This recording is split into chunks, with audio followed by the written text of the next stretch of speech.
పెసరట్టు కావాల్సినవి అల్లము, ఉల్లిపాయ, జీలకర్ర, కొత్తిమీర అండి. బాగా కలుపుకోవాలి. చూడండి, బాగా కలిపెట్టుకున్నాను. స్టవ్ మీద పెనం పెట్టానండి. కొద్దిగా ఆయిల్ రాయాలి. పెనం బాగా వేడెక్కాలండి. ముందుగా చేసి పెట్టుకున్న పెసరపిండి అండి ఇది.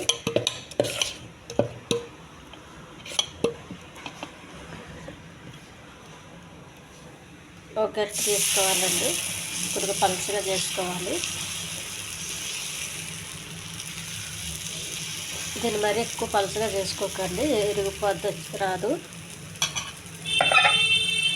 ఇది పచ్చిగా ఉన్నప్పుడే ఉల్లిపాయ ఈ మిశ్రమం అంతా వేయాలండి.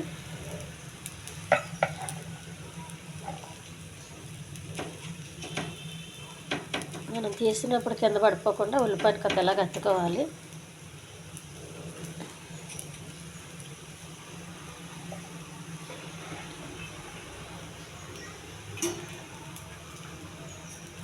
కాలిందో లేదో కొద్దిగా ఇలా అనుకోవాలండి. ఇంకా కాలేదు.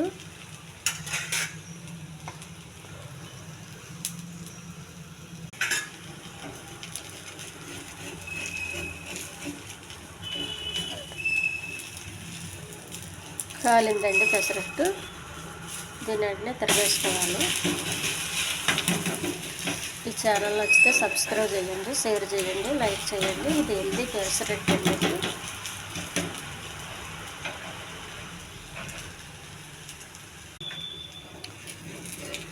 ఉల్లిపాయ వేసాం కదండి, ఇది కూడా కలుపుకోవాలి, తీసుకోవాలి.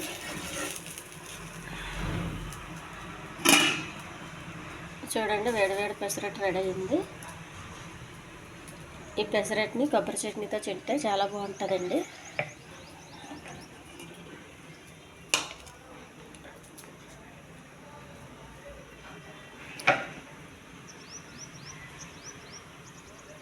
కొత్తిమీర, కొబ్బరి వేసిన చట్నీ అండి ఇది.